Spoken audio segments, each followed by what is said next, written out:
أشهد أن لا إله إلا الله وحده لا شريك له وأشهد أن محمدا عبده ورسوله أما بعد فأعوذ بالله من الشيطان الرجيم بسم الله الرحمن الرحيم إن لك ألا تجوع فيها ولا تعرى। আজকের এই অধিবেশনের সম্মানিত সভাপতি এবং উপস্থিত সুধীবৃন্দ, আসসালামু আলাইকুম ওয়া রাহমাতুল্লাহি ওয়া বারাকাতুহু। আমার বক্তৃতার বিষয় যেমনটি আপনারা শুনেছেন, ইসলামিক অর্থনৈতিক ব্যবস্থা ও জাকাতের গুরুত্ব। এই বিষয় শুনে বোঝা যাচ্ছে যে এই বক্তৃতার বিষয়বস্তুকে মূলত দুইটি ভাগে ভাগ করা যেতে পারে: এক, ইসলামিক অর্থনৈতিক ব্যবস্থা ও দুই, জাকাতের গুরুত্ব। এই দুটি অংশই অনেক ব্যাপক।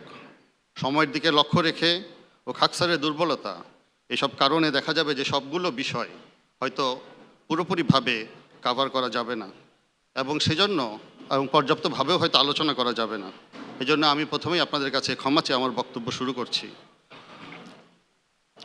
যে কোনো অর্থনৈতিক ব্যবস্থার বিভিন্ন লক্ষ্য থাকে, তার মধ্যে একটি অন্যতম লক্ষ্য হচ্ছে সে অর্থনৈতিক ব্যবস্থায় এর নাগরিকরা কী পাবে। ইসলামিক অর্থনৈতিক ব্যবস্থা এ সম্পর্কে কি বলে সে আলোচনা দিয়ে বক্তব্য শুরু করতে চাই। যে আয়াতগুলো আমি আপনাদের সামনে তেলাওয়াত করেছি, এখানে আল্লাহ তাআলা বলছেন, নিশ্চয়ই তোমার জন্য এতে ক্ষুধার্ত না থাকা আর নগ্ন না থাকাও নির্ধারিত, আর নির্ধারিত আছে তুমি এতে পিপাসিতও থাকবে না এবং রোদেও পুড়বে না। সুতরাং আমরা দেখতে পাচ্ছি ইসলাম মৌলিক চাহিদার ন্যূনতম অধিকার প্রতিষ্ঠার জন্য খাদ্য, বস্ত্র, পানি এবং আশ্রয় বা বাসস্থানের উল্লেখ করেছে, যেগুলি পূরণের দায়িত্ব রাষ্ট্রের। ইসলামী অর্থনৈতিক ব্যবস্থার দিকে যদি আমরা লক্ষ্য করি, তাহলে দেখব যে এর মধ্যে অন্যান্য যে অর্থ ব্যবস্থা, পুঁজিবাদী হোক বা সমাজতন্ত্র হোক, এর মিশ্রণ দেখতে পাই এবং এর ভালো দিকগুলোর মিশ্রণ আমরা ইসলামে দেখতে পাই। ইসলামী অর্থনীতি আল্লাহর সৃষ্টি সেবাকে উৎসাহিত করে। পবিত্র কোরআনে বর্ণিত আল্লাহর সৃষ্টিকে সাহায্য করার ও সহায়তা করার জন্য গৃহীত যে কোনো কার্যকলাপ উৎসাহিত করা হয়। আবার সমাজকে সাহায্য না করে ব্যক্তির লোভ ও চাহিদার উপর দৃষ্টি নিবদ্ধ করে এমন যে কোনো কার্যকলাপ ইসলামী অর্থনীতির সাথে সঙ্গতিপূর্ণ নয়। অন্যান্য অর্থনৈতিক ব্যবস্থার সাথে তুলনা করতে গিয়ে হযরত খলিফাতুল মসিহ রাবে রাহমাহুল্লাহ বলেন, ইসলামিক অর্থনৈতিক ব্যবস্থা না তো পুঁজিবাদের অন্তর্ভুক্ত, না বৈজ্ঞানিক সমাজবাদের। ইসলামের অর্থনৈতিক দর্শন যান্ত্রিক না হয়েও বৈজ্ঞানিক। এই দর্শনে কঠোর বাধ্যবাধকতা ছাড়াই সুশৃঙ্খল। এতে ব্যক্তি মালিকানা এবং ব্যক্তি উদ্যোগের অনুমতি রয়েছে বটে, কিন্তু এতে লিপ্সা বৃদ্ধির কোনো সুযোগ নেই। স্বল্প সংখ্যক মানুষের হাতে সম্পদ কুক্ষিগত হওয়ারও সুযোগ নেই, যাতে সমাজের বিরাট অংশই নিঃস্ব হয়ে যায়। পুঁজিবাদে, যেখানে হুজুর বলছেন পুঁজিবাদে পুঁজির উপরে সুদ প্রদান করা হয়, নীতিগতভাবে এটা এমনিতেই স্বীকৃত যে পুঁজির বৃদ্ধি লাভের অধিকার আছে। পুঁজি সংগ্রহের ক্ষেত্রে সুদ কেন্দ্রীয় চালিকা শক্তি হিসেবে কাজ করে। আর বৈজ্ঞানিক সমাজতন্ত্রে উৎপাদন প্রক্রিয়ায় পুঁজির আবর্তন ও পুনরাবর্তনে সুদ উদ্দীপক হিসেবে কোনো ভূমিকা পালন করে না, কিন্তু এক্ষেত্রে পুঁজির একচেটিয়া মালিকানা রাষ্ট্রের হাতেই ন্যস্ত থাকে। সুতরাং অনুরূপ উদ্দীপ্তকরণের আবশ্যকতা এক্ষেত্রে নেই। ফলে একদিকে দেখা যাচ্ছে যে পুঁজিবাদ বলছে সুদের কথা, আর সমাজতন্ত্রে যেখানে সুদের কথা বলা হচ্ছে না, সেখানে রাষ্ট্রীয় মালিকানার কথা বলা হচ্ছে। কিন্তু এই রাষ্ট্রীয় মালিকানার ফলে দেখা যায় যে সুদ বিলোপ করা সত্ত্বেও উৎপাদনে সরাসরি বিনিয়োগের জন্য কোনো প্রেরণার সুযোগ দেয় না। ইসলাম এক্ষেত্রে ব্যতিক্রম। ইসলামের সুদের ব্যবসা এবং সুদ নিষিদ্ধ, কিন্তু সুদের অবর্তমানে পুঁজি সরিয়ে নিয়ে অব্যবহৃত বা অলস সঞ্চয় বাধা প্রদান করে। আর এই বাধা প্রদানের একটি উপায় হচ্ছে এক প্রকার ট্যাক্স, যাকে জাকাত বলা হয়। এই বিষয়ে আমি পরবর্তীতে আলোচনা করব, কিন্তু প্রথমে ইসলামী অর্থনৈতিক ব্যবস্থার বিভিন্ন দিক রয়েছে, সেগুলোর মধ্যে অল্প কয়েকটি আপনাদের সামনে সংক্ষেপে উপস্থাপন করতে চাই।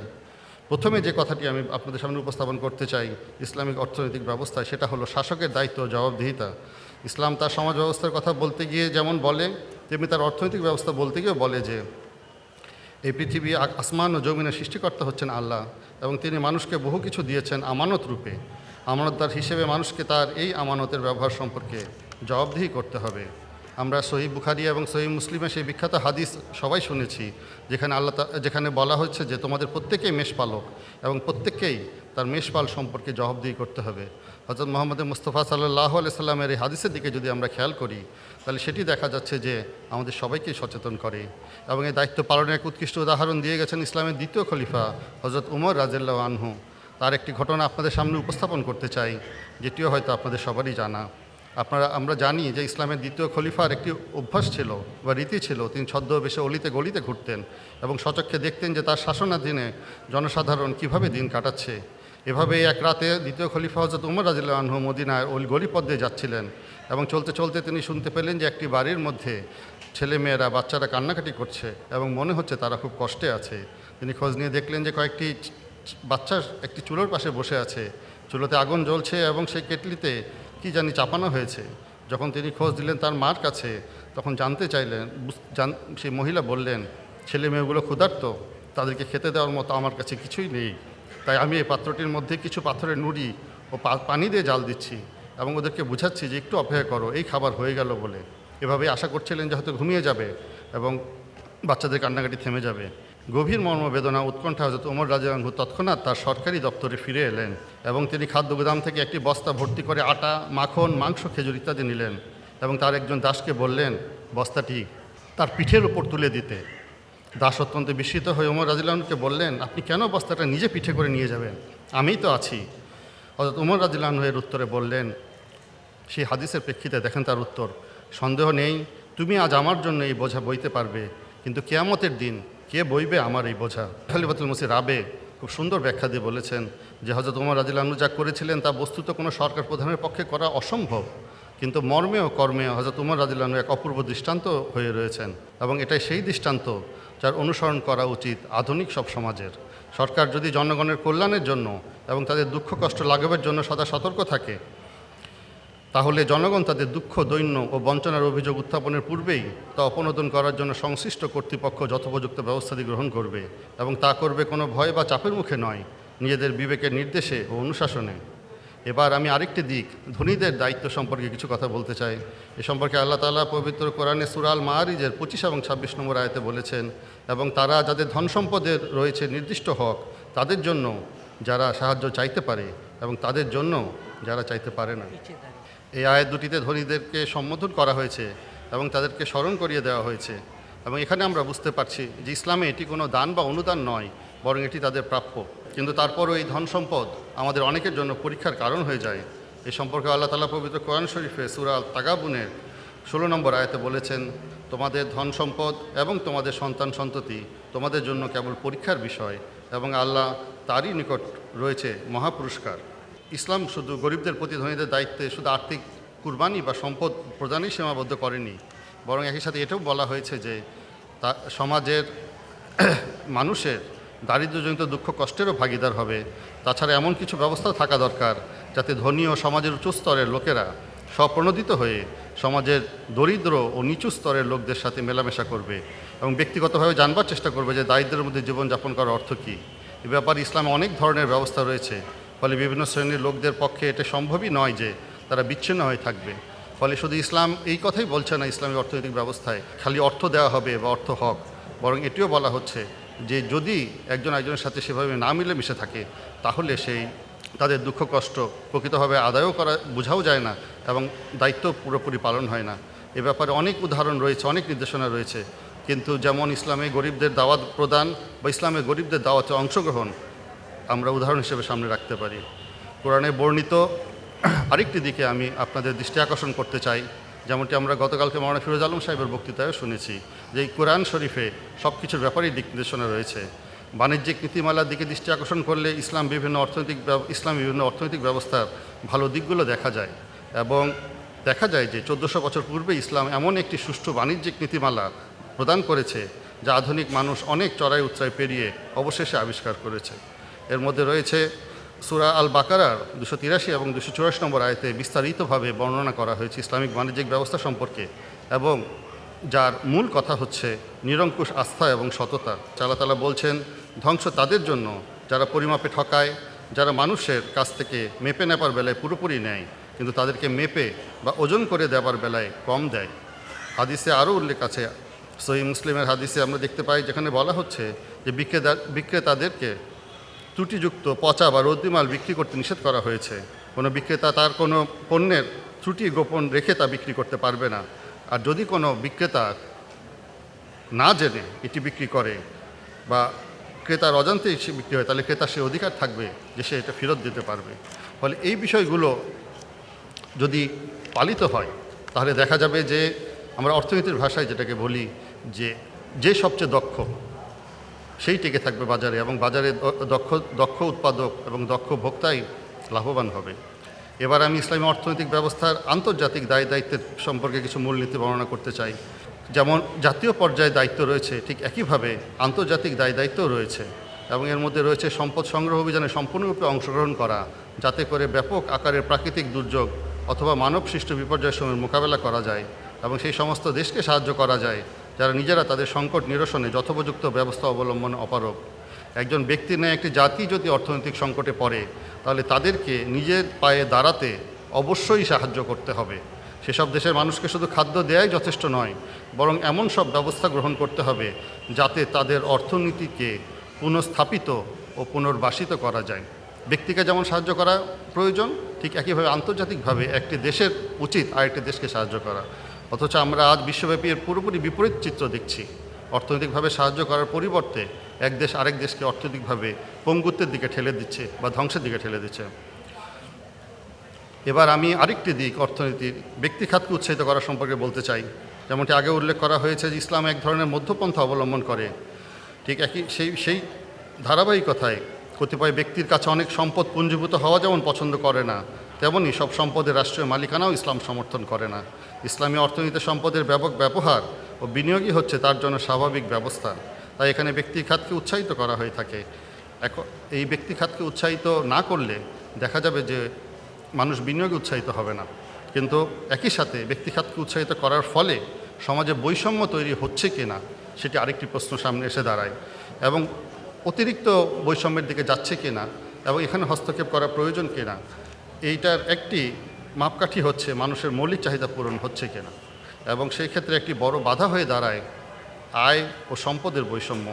এই বৈষম্য দূরীকরণের ক্ষেত্রে ইসলাম 4টি নীতি প্রদান করেছেন। হযরত মুসলিম মাউদ রাদিয়াল্লাহু আনহু তার নিজামে নও বা নিউ ওয়ার্ল্ড অর্ডার পুস্তকে বৈষম্য দূরীকরণের এই নীতিগুলো বর্ণনা করে বলেন, এই 4টি নীতির প্রতিটি সম্পদের আরও সুষম বন্টন নিশ্চিত করার জন্য তৈরি। সামাজিক বৈষম্যের অন্যতম প্রধান কারণ হলো সম্পদ বা সম্পত্তি কিছু হাতে জমা হওয়া, যার ফলে সাধারণ মানুষ নিজেদের জন্য সম্পত্তি অর্জনের সকল সুযোগ থেকে বঞ্চিত হয়। এটি প্রতিহত বা মোকাবেলা করার জন্য ইসলাম বাধ্যতামূলকভাবে বিপুল সংখ্যক, তার প্রথম নীতি হচ্ছে ইসলাম বাধ্যতামূলকভাবে বিপুল সংখ্যক উত্তরাধিকারীদের মধ্যে সম্পত্তি বন্টন করে। একজন মুসলমানের মৃত্যুর পরে তার বাবা মা, বিধবা, পুত্রকন্যা সকলেই মৃত ব্যক্তির রেখে যাওয়া সম্পত্তি অংশ পায়। এর ফলে যেটা হয় যে এই সম্পত্তির উপর ভিত্তি করে একজন জীবিকা নির্বাহ করবে সেই সুযোগ থাকে না, তাকে সক্রিয়ভাবে অর্থনৈতিক কর্মকাণ্ডে অংশগ্রহণ করতে হয়। দ্বিতীয়ত, ইসলাম অর্থ গোপনে মজুত করাকে নিষেধ করে, অর্থাৎ অর্থকে নিরন্তর সঞ্চালিত রাখতে নির্দেশ দেয়। এটি হয় ব্যয় করতে হবে অথবা বিনিয়োগ করতে হবে, যাতে এটি ক্রমাগত বিনিময়ের মাধ্যম হিসেবে তার মূল উদ্দেশ্য পূরণ করে এবং বাণিজ্যিক ও শিল্প কার্যকলাপে উৎসাহিত করতে পারে। কিন্তু যদি এই নির্দেশ লঙ্ঘন করা হয়, তাহলে ইসলাম গুরুতর ঐশী অসন্তুষ্টির কারণ হিসেবে বিবেচনা করা হয়, যার ফলাফল কঠোর শাস্তি। এ ব্যাপারে আল্লাহ তাআলা পবিত্র কোরআনে সূরা তওবায় বলছেন, আর যারা সোনা ও রূপা মজুত করে এবং তা আল্লাহর রাস্তায় খরচ করে না, তুমি তাদেরকে যন্ত্রণাদায়ক শাস্তির সংবাদ দাও। যেদিন জাহান্নামের আগুনে তা অর্থাৎ সোনা রূপাকে উত্তপ্ত করা হবে এবং তা দিয়ে তাদের কপালে ও তাদের পার্শ্বদেশে ও তাদের পিঠে দাগ দেওয়া হবে, তখন তাদের বলা হবে, এটি তা যা তোমরা নিজেদের জন্য মজুত করতে, অতএব তোমরা যা মজুত করতে তার স্বাদ ভোগ করো। তৃতীয় যে দিকটি, ইসলাম সুদের ভিত্তিতে টাকা ধার দেওয়া নিষিদ্ধ করে।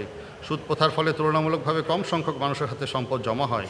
এটি প্রতিষ্ঠিত এবং সম্পর্কযুক্ত ব্যক্তিদের সম্পদের পরিমাণ সীমাহীনভাবে বৃদ্ধি করে, যা সমাজের বাকি অংশের জন্য ক্ষতির কারণ হয়। এরপর হযরত মুসলিম মাউদ রাদিয়াল্লাহু আনহু বলেন যে এই তিনটা যে নীতি, চৌথ নীতি বর্ণনা করার আগে এই তিনটা নীতি যে উল্লেখ করা হয়েছে, এ সম্পর্কে কেউ বলতে পারে যে এই তিনটা নীতি কি করছে? এই তিনটা নীতির ফলে সম্পত্তি ও সম্পদ কয়েকটি হাতে জমানো হয়ে যেন আরও ক্রমাগতভাবে বিভক্ত হয় বা অর্থের প্রচলন বৃদ্ধি পায়, সে সম্পর্কে বর্ণনা করছে। কিন্তু মানুষের দারিদ্র্য ও দুর্দশা এখান থেকে মুক্তির কোনো কারণ এর মধ্যে নাই। এর উত্তর হলো ইসলামের তিনটি নীতির পরিপূরক চতুর্থ নীতি জাকাত এর মাধ্যমে এবং বিভিন্ন ঐচ্ছিক আর্থিক অংশগ্রহণের মাধ্যমে দারিদ্র্য থেকে মুক্তির চেষ্টা করে। আল্লাহ তাআলা জাকাত এবং সুদ প্রসঙ্গে বলেন সূরা রুমের 40তম আয়াতে, আর মানুষের ধন সম্পদের সাথে মিলিয়ে সম্পদ বৃদ্ধির উদ্দেশ্যে তোমরা যাই সুদে খাটাও, আল্লাহর দৃষ্টিতে তা আদৌ বৃদ্ধি পায় না। আর আল্লাহর সন্তুষ্টি লাভের নিমিত্তে তোমরা যাই জাকাত দাও, সেক্ষেত্রে স্মরণ রেখে এমন লোকেরাই খোদার দৃষ্টিতে তাদের ধন সম্পদ বৃদ্ধিকারী। জাকাত এখন আমি আমার বক্তৃতার দ্বিতীয় পর্ব জাকাতে আসছি। জাকাতের অর্থ হচ্ছে পবিত্রকরণ, পরিশুদ্ধকরণের বৃদ্ধি পাওয়া। ইসলামী দৃষ্টিকোণ থেকে জাকাত শব্দটি সম্পদশালীদের সম্পদ পবিত্র ও পরিশুদ্ধ করার জন্যই ব্যবহৃত হয়। পবিত্র কোরআনে আল্লাহ তাআলা বলছেন সূরা তওবার 103 নম্বর আয়াতে, তাদের ধন সম্পদ থেকে সদকা তথা জাকাত ও ধান খয়রাত গ্রহণ করো, এর মাধ্যমে তুমি তাদেরকে পবিত্র ও পরিশুদ্ধ করবে। ফলে জাকাত একদিকে জাকাতদাতার ধন সম্পদকে পবিত্র ও পরিশুদ্ধ করে এর প্রবৃদ্ধি সাধন করে, অন্যদিকে দরিদ্রদের আর্থিক নিরাপত্তাও নিশ্চিত করে। জাকাতের এই প্রবৃদ্ধি ও পবিত্রতা কেবল ধন সম্পদের মধ্যেই সীমাবদ্ধ নয়, বরং জাকাত দানকারীদের মন মানসিকতা ও ধ্যান ধারণা পর্যন্ত পরিব্যাপ্ত হয়। ইসলামের সামষ্টিক অর্থনৈতিক বিধানের একটি অবিচ্ছেদ্য অংশ হচ্ছে জাকাত। সমাজে অর্থনৈতিক ভারসাম্য আনয়নের ক্ষেত্রে জাকাত সবচাইতে কার্যকর পন্থা। জাকাতের অধীনে আয় তাই দারিদ্র দূরীকরণ ও দরিদ্রদের জীবনযাত্রার মান উন্নয়নে ব্যয় করতে হবে। এবং ইসলামের 5টি স্তম্ভের অন্যতম স্তম্ভ হচ্ছে জাকাত, এবং এটাকে অর্থনৈতিক স্তম্ভ বলা যেতে পারে। আর্থিক ইবাদত হিসেবে জাকাতকে গণ্য করা হয়, এবং কোরআন শরীফে অনেক জায়গায় নামাজের সাথে জাকাতের উল্লেখ করা হয়েছে। সূরা লোকমানে আল্লাহ তাআলা বলছেন যে সৎকর্ম পরায়ণদের জন্য পথ নির্দেশ ও রহমত স্বরূপ যারা নামাজ কায়েম করে, জাকাত দেয় এবং তারা আখিরাতে নিশ্চিত বিশ্বাসী। এই জাকাত শুধু যে হযরত মুহাম্মদ মুস্তাফা সাল্লাল্লাহু আলাইহি সাল্লাম বা ইসলামের উপরই প্রযোজ্য বা আমাদের জন্য প্রযোজ্য তা না, বরং ইসলাম পূর্বযুগেও আল্লাহ তাআলা অন্যান্য নবী রাসূলের প্রতি জাকাত আদায়ের নির্দেশ প্রদান করেছিলেন। হযরত ইসমাঈল আলাইহিস সালাম সম্পর্কে আল্লাহ তাআলা কোরআন শরীফে বলছেন, আর সে তার পরিবার পরিজনকে নামাজ ও জাকাতের নির্দেশ দিত, আর সে তার প্রতিপালক প্রভুর কাছে খুবই প্রিয় ছিল। জাকাত দিলে কি পুরস্কার পাওয়া যেতে পারে, বা জাকাত না দিলে কি হতে পারে, কী ধরনের শাস্তি রয়েছে, সে সম্পর্কে দু একটি কথা আপনাদের সামনে উল্লেখ করতে চাই।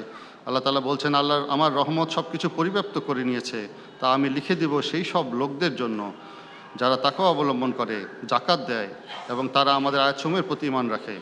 সহিহ বুখারী ও মুসলিমের হাদিসে রয়েছে, যখন কেউ মহানবী সাল্লাল্লাহু আলাইহি ওয়াসাল্লামের কাছে জাকাত নিয়ে আসতো, তখন তিনি সাধারণত এই দোয়া করতেন, হে আল্লাহ, এই ব্যক্তির উপর তোমার রহমত বর্ষণ করো। জাকাত আদায় না করারও পরিণাম রয়েছে। হযরত আব্দুল্লাহ বিন ইবনে মাসউদ রাদিয়াল্লাহু আনহুর উক্তি খুব গুরুত্বপূর্ণ। তার এই উক্তি তাফসিরে তাবারিতে রয়েছে, যেখানে বলা হচ্ছে যে তোমাদের সালাত কায়েম ও জাকাত আদায়ের জন্য আদেশ দেওয়া হয়েছে। কেউ জাকাত না দিলে তার সালাতও হবে না। হযরত আবু হুরায়রা রাদিয়াল্লাহু আনহু থেকে বর্ণিত, তিনি বলেন, রাসূলুল্লাহ সাল্লাল্লাহু আলাইহি ওয়াসাল্লাম বলেছেন, একই সঙ্গে সতর্কবাণী, আল্লাহ তাআলা যাকে ধন সম্পদ দান করেছেন, সে যদি ওই সম্পদের জাকাত আদায় না করে, তাহলে কিয়ামতের দিন তার ধন সম্পদ এমন এক ভয়ঙ্কর বিষধর সর্পের রূপ ধারণ করবে, যার মাথায় থাকবে 2টি কালো বর্ণের চিহ্ন। কিয়ামতের দিন ওই সাপ তার গলায় জড়িয়ে দেওয়া হবে, অতঃপর সাপ তার 2 চোয়াল কামড়ে ধরে বলতে থাকবে, আমি তোমার সম্পদ, আমি তোমার সেই সঞ্চিত বিত্ত। হযরত আবু বকর সিদ্দিক রাদিয়াল্লাহু আনহুর খেলাফতের প্রথম দিকের একটি ঘটনা আমি এখন উল্লেখ করতে চাই। আপাতদৃষ্টিতে হযরত আবু বকর রাদিয়াল্লাহু আনহু ছিলেন খুবই নরম স্বভাবের মানুষ, যিনি খলিফা হওয়ার পরে আপনারা শুনেছেন তার বাবাও বিশ্বাস করতে চাননি এবং জিজ্ঞেস করছিলেন যে কোন আবু বকর খলিফা হয়েছে। কিন্তু খলিফা হওয়ার পরে তিনি জাকাত আদায়ের ব্যাপারে শক্ত অবস্থান নেন। তা থেকে জাকাত আদায়ের গুরুত্ব বোঝা যায়। হুজুর 11ই মে 2022 সালের খুতবায় এটি বর্ণনা করতে গিয়ে বলেন, অনেক চ্যালেঞ্জের মধ্যে যিনি পড়েছেন, যে হযরত আবু বকরের জন্য চতুর্থ চ্যালেঞ্জ ছিল জাকাত অস্বীকারীদের বিশৃঙ্খলা। মহানবী সাল্লাল্লাহু আলাইহি ওয়াসাল্লামের মৃত্যুতে পুরো আরব মুরতাদ হওয়ার হিড়িক পড়ে যায়। শুধু 2টি মসজিদ ছাড়া বা কারো কারো মতে 3টি মসজিদ ছাড়া অন্যান্য মসজিদে বাজামাত নামাজ বন্ধ হয়ে যায়।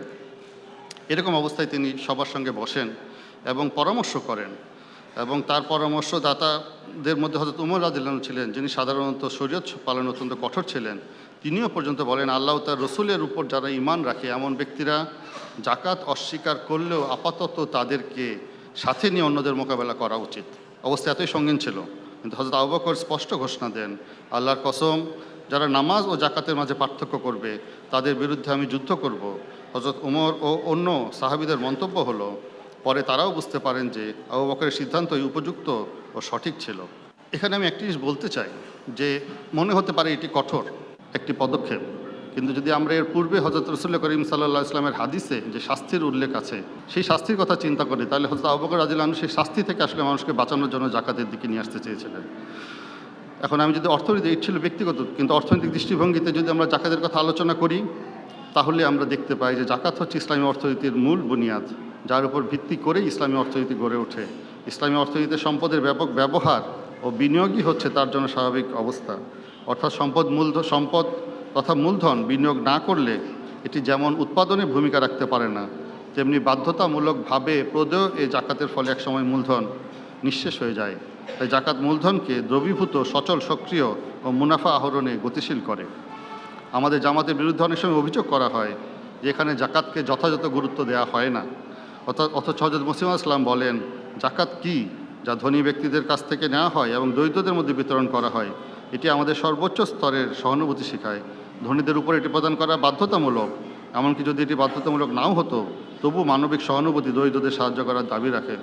হযরত খলিফাতুল মসিহ রাবে রাহমাতুল্লাহ বলেন, জাকাত কোরআনের একটি নির্দেশ। যখনই এটি বাধ্যতামূলক করার শর্তাবলী পূরণ হয় তখনই তা প্রদান করতে হবে। হযরত খলিফাতুল মসিহ খামেস সাইদুল্লাহ তাআলা বিন নাসির আজিজ তার এক ভাষণে বলেন, মহিলাদের দৃষ্টি আকর্ষণ করে, জাকাত মহিলাদের জন্যও একটি বাধ্যবাধকতা। এখানে এই দেশগুলোতে যেখানে মানুষ সাধারণত সমৃদ্ধ, প্রতিটি মহিলারই কিছু না কিছু অলংকার থাকে। তো বিভিন্নভাবে আমরা দেখছি যে মুসলিম ইসলাম এবং তার খোলাফাগণ জাকাতের দিকে আমাদের দৃষ্টি আকর্ষণ করেছেন। জাকাতের বিস্তারিত হিসাব বা নিসাবের আলোচনায় যাব না, কিন্তু জাকাতের ব্যাপারে আমাদের যথেষ্ট সচেতন হওয়া উচিত এবং সচেষ্ট হওয়া উচিত। এবং আল্লাহর ফজলে যখন এই বিষয়ে আলোচনা হয় তখন দেখা যায় যে অনেকেই আগ্রহ প্রকাশ করেন, জানতে চান। গতকালকে হুজুরের যে কথা, সেই কথার প্রেক্ষিতে বলতে চাই, যেটি হুজুর বলেছেন যে কোনো পূর্ণ বা নেকির মূলনীতি হিসেবে যে মানুষ নিজে যদি আত্মপর্যালোচনা করতে পারে, কোনো বাইরের মানুষকে জজ বা বিচারক বানানোর প্রয়োজন নেই। মানুষ নিজেই বুঝতে পারবে যে সে যে নেকি বা পুণ্য করছে তা কি খোদা তাআলার জন্য করছে। ফলে জাকাত ইসলামের সেই মৌলিক স্তম্ভ, যা দারিদ্র্য বিমোচনের একটি গুরুত্বপূর্ণ হাতিয়ার, এবং এর প্রাথমিক উদ্দেশ্য হলো সম্পদকে পবিত্র করা, অলস সঞ্চয়কে নিরুৎসাহিত করা এবং দরিদ্র অভাবীদের মৌলিক চাহিদা পূরণের একটি সামাজিক নিরাপত্তা জাল তৈরি করা। এবং এটি কেন্দ্রীয়ভাবে যদি দেওয়া হয় তাহলে অনেক বেশি কার্যকর হয়। হযরত উমর বিন আব্দুল আজিজের সময় দেখা গিয়েছিল এক সময় যে সঠিকভাবে বাস্তবায়ন করার ফলে ওখানে দরিদ্র লোক কোনো অবশিষ্ট ছিল না। এখানে একটি পার্থক্য আমি উল্লেখ করতে চাই, যেখানে আহমদী আলেম বা অর্থনীতিবিদরাও মনে করেন যে জাকাত শুধুমাত্র মুসলিমদের প্রতি দেওয়া যায়, সেখানে আহমদিয়া মুসলিম জামাত মনে করে এবং কোরআনের ভিত্তিতেই মনে করে যে জাকাত আহমদীদের মধ্যে মুসলিমদের মধ্যেও দেওয়া যায় এবং দেওয়া উচিত।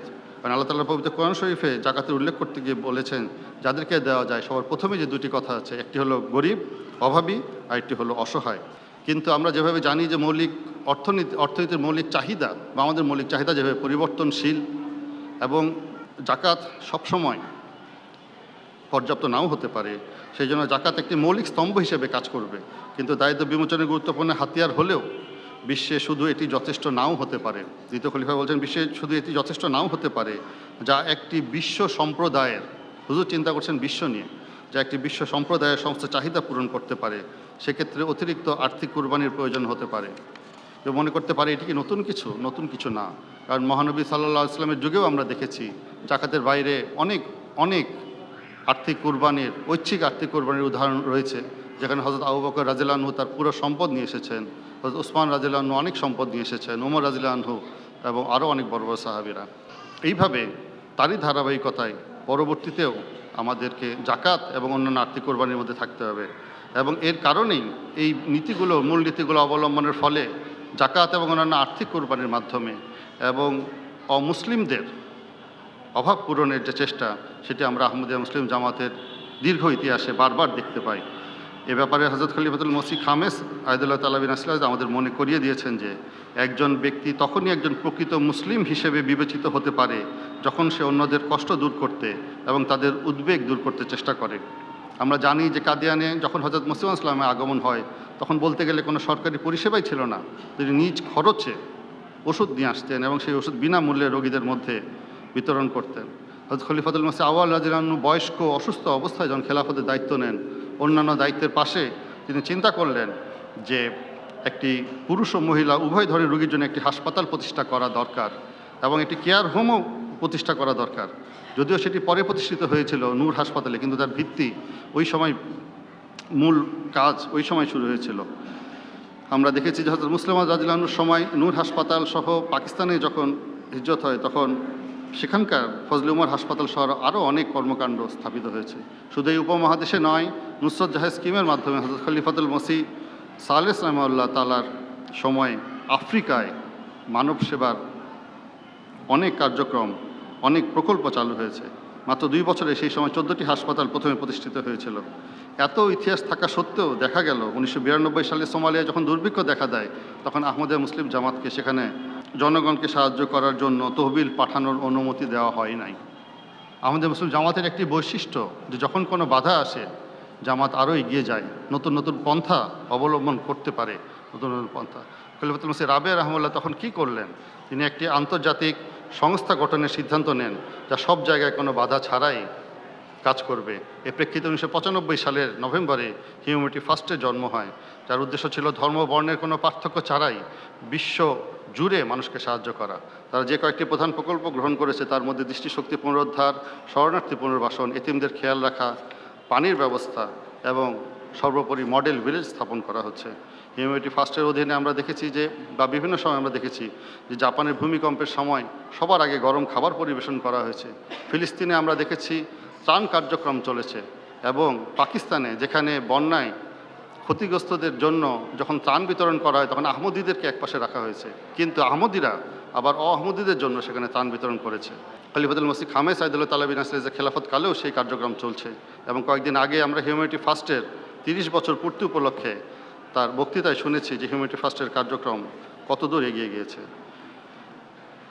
আমাদের কারো কারো মনে হতে পারে যে আমাদের তো জাকাত দেওয়ার অবস্থা নাই, ইসলামী অর্থনৈতিক ব্যবস্থায় কি আমরা সক্রিয়ভাবে কোনো অংশগ্রহণ করতে পারি কিনা। এ ব্যাপারে আমাদের সবার পরিচিত সেই আয়াতের দিকে আমি দৃষ্টি আকর্ষণ করতে চাই, যেখানে আল্লাহ তাআলা বলছেন ওয়া মিম্মা রাযাকনাহুম ইউনফিকুন, অর্থাৎ আমরা তাদেরকে, প্রকৃত মুমিনদেরকে যা কিছু রিজিক দান করেছি তা থেকে তারা আল্লাহর রাস্তায় খরচ করে। এর ব্যাখ্যায় হযরত খলিফাতুল মসিহ রাবে' রাহমাহুল্লাহ কি বলেছেন আমরা একটু শুনি। এখানে রিজিক শব্দ দ্বারা আল্লাহ প্রদত্ত সব দানকেই বোঝানো হয়েছে, যেমন মানবীয় সকল গুণাবলী, বিশেষ করে সকল বস্তুগত সহায় সম্পদ, সময়, ক্ষমতা, প্রতিপত্তি এবং মানবীয় সম্বন্ধ ও আত্মীয়তা প্রভৃতি। এই বাক্যাংশটিতে সম্মান, শান্তি, আরাম, আয়েশ ইত্যাদির কথাও বোঝানো হয়েছে। সংক্ষেপে এমন কোনো কিছুই নেই যা ওয়া মিম্মা রাযাকনাহুমের অন্তর্ভুক্ত নয়। এছাড়া বিশেষভাবে লক্ষণীয় যে এখানে মিন শব্দটি দ্বারা প্রদত্ত উপদেশকে প্রত্যেকের জন্যই অনুসরণযোগ্য করা হয়েছে। এর অর্থ এই নয় যে আল্লাহ যা দিয়েছেন তার সবটাই কিংবা তা থেকে একটা সুনির্দিষ্ট অংশ আল্লাহর রাস্তায় খরচ করতে হবে। করণীয় যা তা হচ্ছে আল্লাহ যা দিয়েছেন তা থেকে কিছু কিছু আল্লাহর পথে খরচ করা।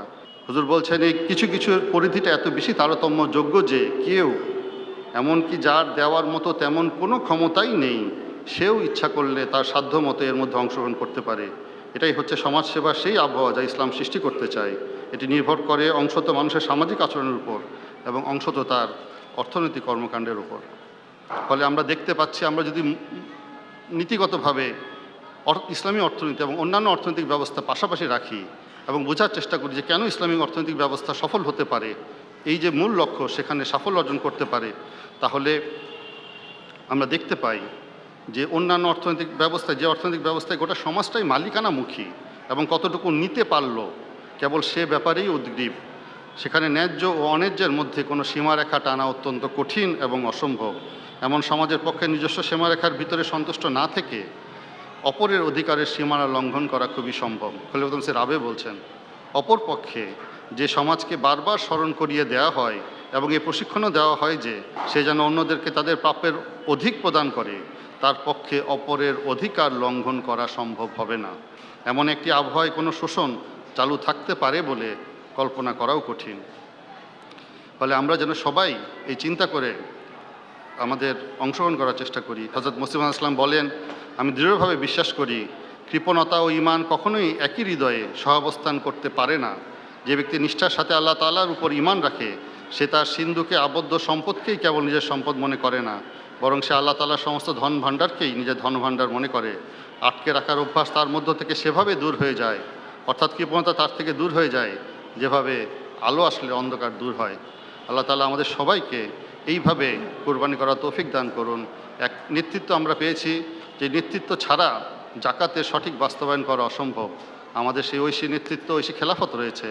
আমরা যেন আমাদের যাদের পক্ষে জাকাত দেওয়া সম্ভব তারা যেন জাকাত দিই, আর যারা পক্ষে জাকাত দেওয়ার মতো সম্পদ যদি নাও হয়ে থাকে, যেভাবে বলা হয়েছে এর বাইরে অন্যান্য অতিরিক্ত আর্থিক কোরবানি করার সুযোগ রয়েছে।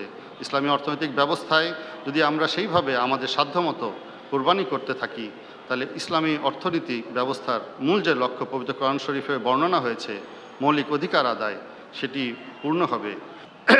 এবং হযরত খলিফাতুল মসিহ রাবে রহমাল্লাহর ভাষায় সেই ব্যবস্থায় না থাকবে কোনো ভিক্ষুক, না কোনো নিঃস্ব মানুষ, যার জন্য খাদ্য, বস্ত্র, পানি ও আশ্রয়ের কোনো বন্দোবস্ত থাকবে না। মহান আল্লাহ তাআলা আমাদের সবাইকে এরকম অর্থনৈতিক ব্যবস্থা দেখবার এবং এতে অবদান রাখবার তৌফিক দান করুন। ওয়া আখিরু দাওয়ানা আনিল হামদুলিল্লাহি রাব্বিল আলামিন।